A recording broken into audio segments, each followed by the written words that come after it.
It's history's real-life origin story about the birth of the United States. And for filmmaker Ken Burns, it's a project years in the making. The American Revolution is his new 6-part PBS documentary series. As the country marks the 250th anniversary of the start of the war, the American Revolution details what Burns calls one of the most important events in human history. Take a look. A shot rings out. No one knows where the shot came from. That leads to promiscuous shooting, mostly by the British. It's not a battle, it's not a skirmish, it's a massacre. Now blood has been shed. Now the man on your left has been shot through the head. Your neighbor on the right has been badly wounded. You can't put that genie back in the bottle. The American Revolution premieres amid a heated and polarized political climate, with Congress and much of the country seemingly more divided than ever. But can lessons from our past help to shape our country's future? Ken Burns joins us now to answer that and much more. Ken, thank you so much for joining us. This was a project, as we mentioned, years in the making. Tell me a little bit about the journey, how long it took, and the challenge of turning the American Revolution from an idea into a reality. It's been a huge project. I've had 2 co-directors, Sarah Botstein and David Schmidt, an extraordinary writer who I've worked with for more than 4 decades, Jeffrey Ward, a team of editors headed by Tricia Reedy and Maya Muma. But you're absolutely right. I think we have an opportunity to put the us back in the U.S. as we struggle to figure out how to tell our origin story. We were divided, really divided back then. It was not just a revolution against Britain. It was a civil war against those who wished to remain loyal to it.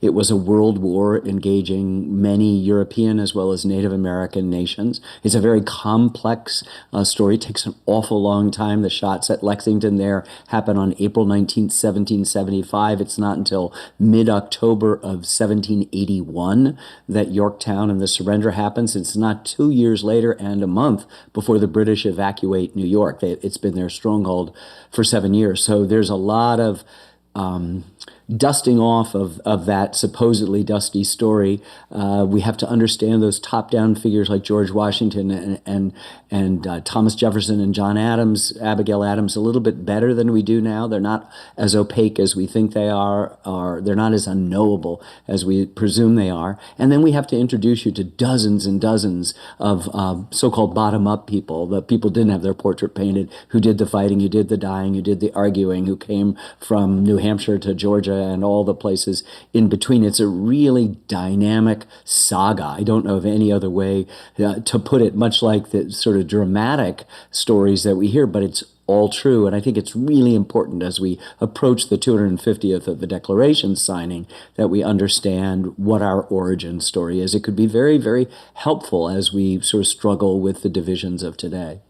It's a story that virtually everyone growing up and going to American classrooms learns as a student. How do you keep a viewer engaged in a 12-hour documentary when you know the outcome of the story? Yeah, well, somebody told me that good history is tuning in because you're never quite sure it's going to turn out the way you know it will. I remember in our Civil War series, people saying, "Oh, I went to the Ford's Theater scene and I really hoped this time Booth's gun would jam." I mean, that's the story. And I think what we were taught in high school or grade school was so superficial, and a lot of it was mythological, not in bad ways, but just in ways that don't do justice to the complexity and the importance of the moment. I think this is, as you said in your introduction, one of the most important events in all of world history. Think about it. Before July 4th, 1776, most everyone was a subject, under authoritarian rule. And all of a sudden, clinging to the eastern seaboard of the United States were these new things, these citizens. The Bible says there's nothing new under the sun. Well, on July 4th, 1776, there sure was. And we have a great deal to be proud of. And by lifting up the rug and understanding the revolution as a bloody revolution and a bloody Civil War and a bloody World War all overlaid on each other. And the dozens of amazing characters brought to life off screen by the finest actors in the world reading. Sir Kenneth Branagh and Tom Hanks and Meryl Streep and Claire Danes and Liev Schreiber and Jeff Daniels and Josh Brolin and Laura Linney and Morgan Freeman and Samuel L. Jackson. And I've gone through maybe a tenth of the voices who helped to bring alive the soldiers and the generals and the kings, all the people responsible for that. I don't think people will have a struggle hanging on to it. I think they will be doing as I felt as I was learning this story over the last decade, and as I've begun to share it, most every response has been, I had no idea.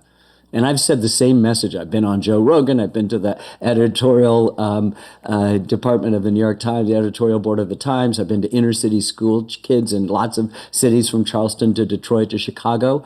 And it's the same reaction everywhere. I say the same thing and the same reaction. And that may be a good sign that we could be able to share a history that may help us understand a little bit about how you, in classic American fashion, get out of the difficulties that we find ourselves in, the paralysis, the partisanship, all of the things that everybody says, the Chicken Littles, the sky is falling. And I think that in our glorious origin story may be the key to the health of the patient.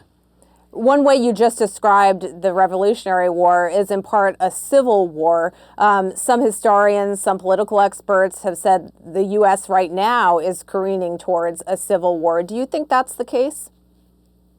Well, I made a film on our Civil War in which 750,000, we now believe, died in the course of that war. I don't believe we're headed towards that. We're obviously in a period of division, as we have been many, many, many times. And I think it's important to try to figure out what are the aspects of the machinery that sort of go towards it. There are people in whose interests it may be to have a civil war. I can't think on earth why, but I also know that underneath it, that division is sort of a mile wide but only an inch thick, and that what we share in common, particularly at a time of anniversary, may be a way to sort of reset, press to zero, remember that our great genius has been compromised. The United States would not have been born without, some of the compromises that were made at the time of the Constitutional Convention, some of them brilliant, some of them tragic with regard to some people, but it's work for 249 plus years, and I think we ought to look back at it and say,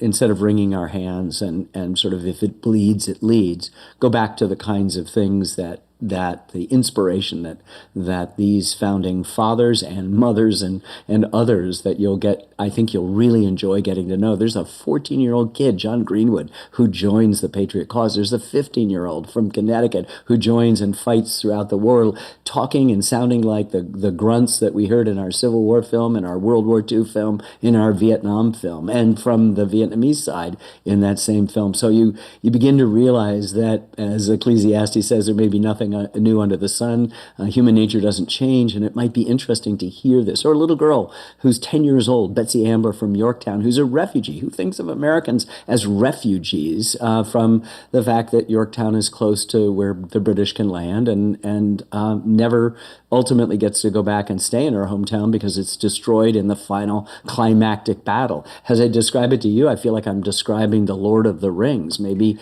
12 hours isn't long enough. I have to go, the next edition will be even longer.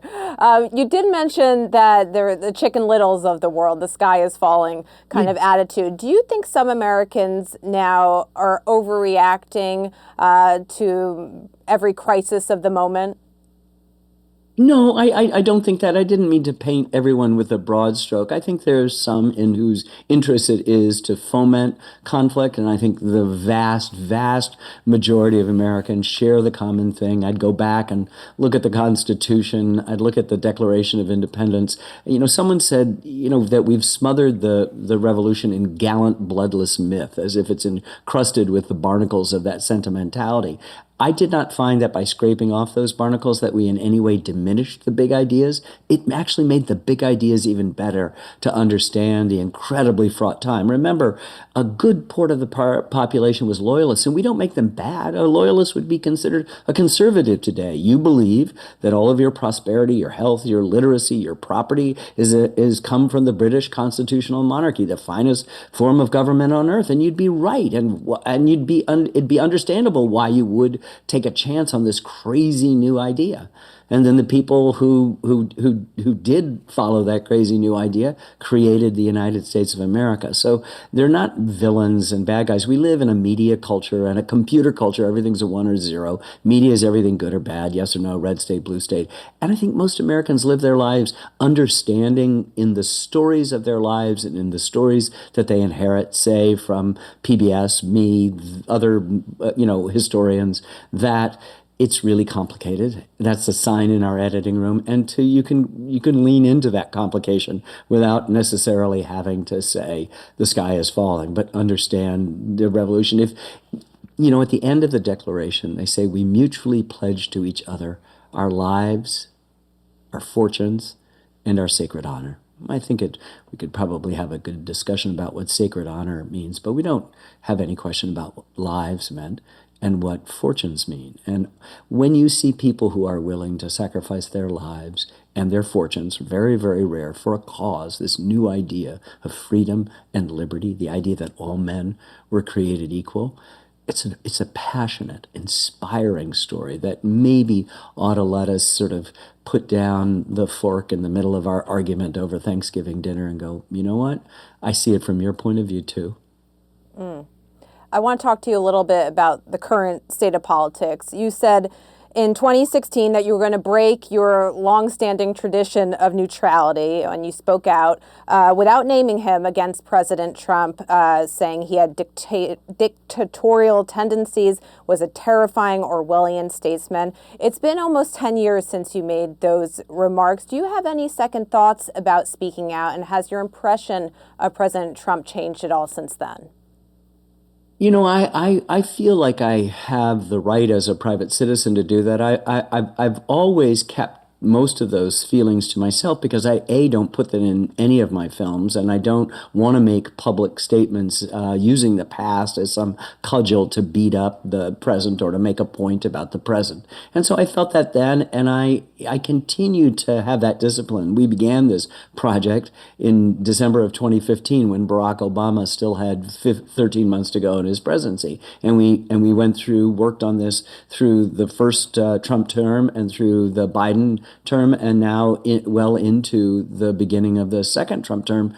And I think that the same issues are always confronting Americans, as they were at almost every era of great division, about whether you have a strong executive, whether you have a strong legislative, whether you lean towards authoritarian things. These are all the stuff that everybody's talking about, and it's a good thing to talk about. They were talking about that at the Constitutional Convention, as you'll see in our film, in the summer of 1787, when they realized the Articles of Confederation wouldn't work. So how do we go and have a strong federal system that also understands the rights of people? The Constitution's first article is Article 1. I've asked every audience, and only a couple people have ever said it's about the legislative. They assumed that the legislative would be dominant, that it was making the laws that would set the future, that the executive would be in the present executing that laws, and the Supreme Court would be looking backwards, sort of towards the past, as the scholar Yuval Levin describes, judging some of those things. And that balance is at various times in our history, and I've covered, I think, just every decade of our history in one or more films. That's always in tension. And so I'm less inclined, because I spoke up once, to sort of continue to sort of beat whatever my opinion is. My opinion is the American Revolution is a hell of a good story, and I'm really looking forward to sharing it with everyone. It's certainly within your rights as a citizen, as you said, but do you risk alienating some of your potential audience who might not agree with your political leanings? Well, right now you're talking about something I said back in 2016. There are things that, for example, the vice president said about the president more recently that are much harsher, invoking a past authoritarian leader in the 20th century. that is, how he is now the vice president. So I think sort of the notion of going back and finding one example, maybe somebody can photograph the lawn sign, the political lawn sign I have, which says "Love multiplies." I'd much rather be known for that, and for the fact that all of my films are watched by everybody, north, south, east, west, conservative, liberal, in between. There's huge debates raged about them, and I think that's really, really good to have passionate, civil conversations about the complexity of our history. And because we just are umpires in our films, calling balls and strikes, nobody can say, he's put the thumb on the scale for this reason. And if you look at the list of funders, they come from the far left and the far right and lots of places in between. And that's thrilled me and has always been my case. In 2016, the time you referred to the speech, David Koch, now passed away, but of the Koch brothers, was one of the major funders, if not the major funder, of our Vietnam War film. So we've always said, because it's PBS and there's a church and state line between our editing room and who might be contributing, that we want every American to feel that they've got a story, that they have a connection to a story in this larger epic American Revolution story. And that's the only thing that matters to me. And that's the mission of PBS as well, to reach everyone. And they are the largest network in the country, 338 stations, and they reach every single corner in some places where people don't have a signal, with emergency information, homeland security, as well as what I think is a great primetime schedule. And of course, it's essential children's programming, to name just many aspects of what they do. So I think this is a good story. The revolution is a chance to come together, as I said, to put the us back in the U.S.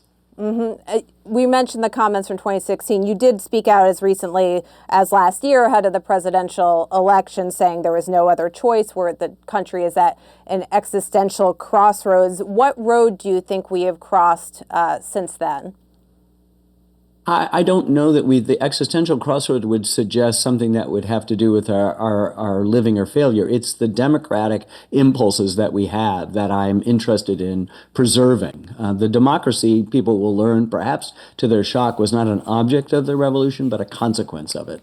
The founding fathers had originally intended it for only people of property and men. And of course, that has been expanded. And the people who actually did the fighting and dying in the revolution were those teenagers, were ne'er-do-wells, were second and third sons without a chance of inheritance, of recent immigrants from Germany and Ireland and Scotland and Wales and England who had no property. And they did the fighting and the dying and the winning. And so democracy became a consequence, a reward of the revolution, rather than sort of the object of it, which the simplistic view would suggest was what we wanted to do. I'm interested in the complexities of that nuance, not the sort of the if it bleeds, it leads kind of mentality, the binaries that really don't exist.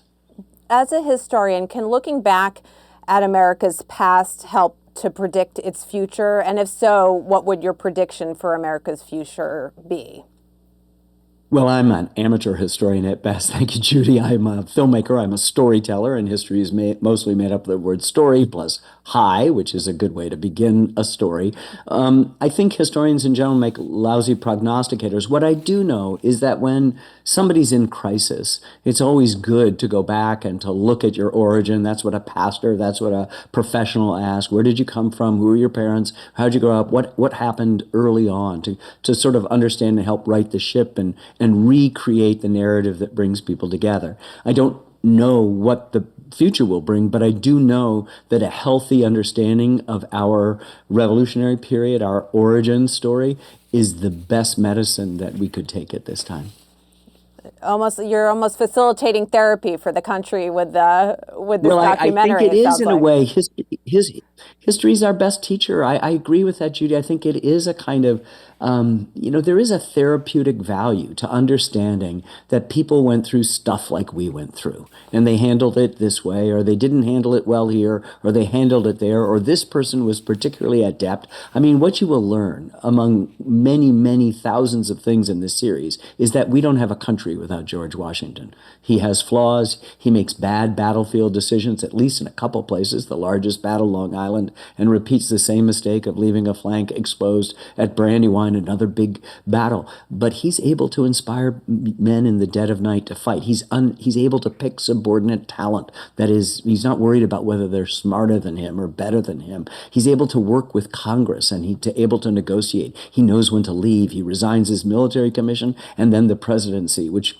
prompted George III to say, well, then he is the greatest character of the age. If you come away with just an understanding of George Washington, with this nuanced, complex stuff, to know that he ran out at the battlefield on horseback in the middle of unwithering fire at Kips Bay in mid-Manhattan, what is now mid-Manhattan, or out in the Battle of Princeton, or stopping a retreat just dead in its tracks when he rides out at Monmouth Courthouse. It's so inspiring, and how he writes and how he sits in his tents and thinks about how to do this, where he dispatches a good general. He loved Benedict Arnold until Benedict Arnold betrayed him.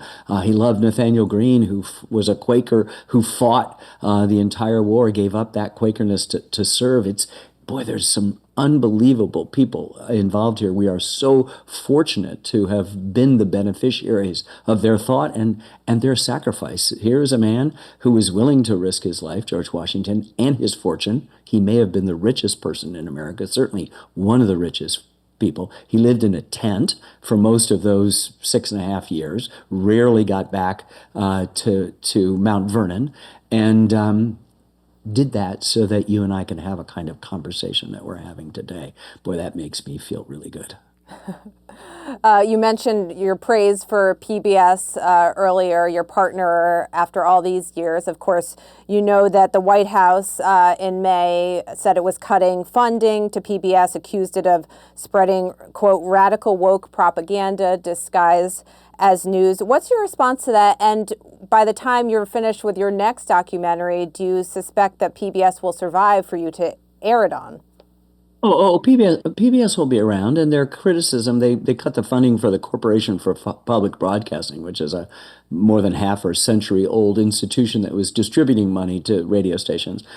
It's very short-sighted. It's going to mostly hurt small rural stations that will probably go out of business and become news deserts without somebody covering the school board or the city council meeting or providing the kind of emergency signals that you have. That's short-sighted. Let's remember, too, that PBS had for 32 years William F. Buckley, the leading conservative philosopher, thinker, person in the country, for 32 years on a program called Firing Line, which is still on and still run by a conservative. So I think if you look at the schedule of travel and science and history and other things, it's an incredibly short-sighted decision, and it will mostly hurt, as I said, those rural communities and those smaller stations. And we'll survive. We'll figure out how to do it. But the cuts were to the Corporation for Public Broadcasting and not to PBS itself.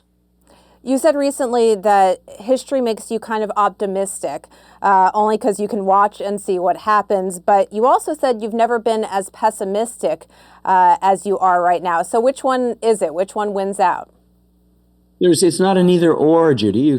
This is the thing. You know, the novelist Richard Powers says the best arguments in the world, and arguments are either or things, won't change a single person's point of view. The only thing that can do that is a good story. So good stories have the yes and no going on at the same time. And so it is possible to be reassured by how often we've been in complex situations, but not sort of sugarcoat anything and say that this is not a difficult time. It is. And so you can be both worried and cautiously optimistic, as I am. What other stories do you want to tell? And would you ever approach doing more recent history, such as the 2016, the 2020, 24 presidential elections? Good question. You know, I need to get about 20, 25 years away in most cases. We did a story on the Central Park jogger case that was, 15, 20 years out, a little bit more from when it actually took place. I brought things like the baseball and jazz series up to kind of the present. I made an update of our baseball series, which the original one had ended in 1992. It came out in 94, and then we backed up to 92 and took it more or less up to the moment of our broadcast in 2010 of what we called the 10th inning.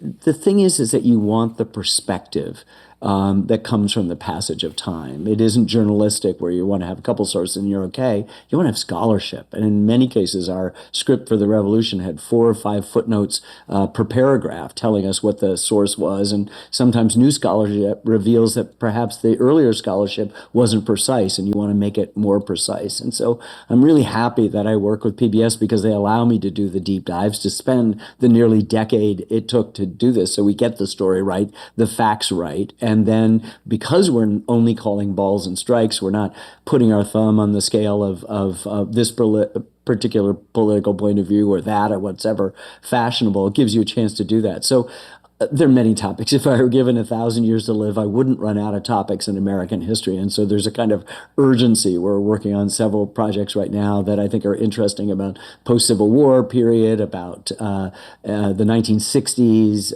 all sorts of things. We just finished a miniseries where I served as the executive producer, 3 1-hours on Henry David Thoreau, the transcendentalist writer. So there's lots of stuff, and I'm just raring to go, God and funding willing.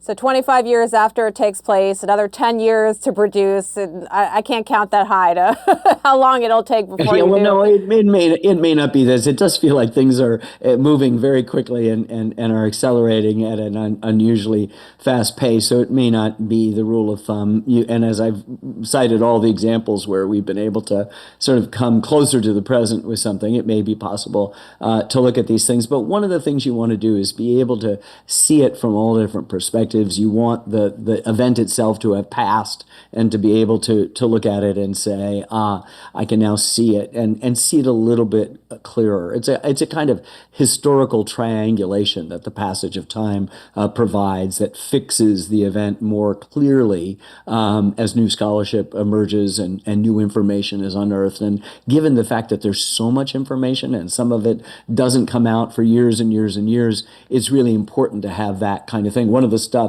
things we're talking about was we were going to do something on the Cold War, and then I've sort of shifted in my mind and think we might want to do it on the CIA, which also has, obviously is going to cover the Cold War, but just think about the more time passes, the more you're going to be able to benefit from declassified information rather than make suppositions about what's going on today in Langley, Virginia, which would be a near impossibility.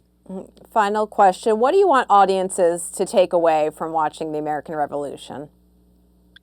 It's a funny thing. It sounds kind of false, maybe, Judy, to say we've worked on this for a long time. We've been disciplined in the way I've described. We've found new ways to deal with a subject that doesn't have any photographs or newsreels. We've engaged all this stuff. It's not that I want them to feel a certain way other than a sense of immense curiosity about our funding and perhaps a great deal of exhilarating inspiration from our origin story, a kind of energy that you might be able to take away that would permit you to go into your lives and your own set of circumstances, whether it is the town council or it is the state legislature or it is something on a national scene, and want to be, as Jefferson said in the Declaration a few moments after the famous pursuit of happiness, end of that sentence, he says, all experience has shown that mankind are more disposed to suffer while evils are sufferable.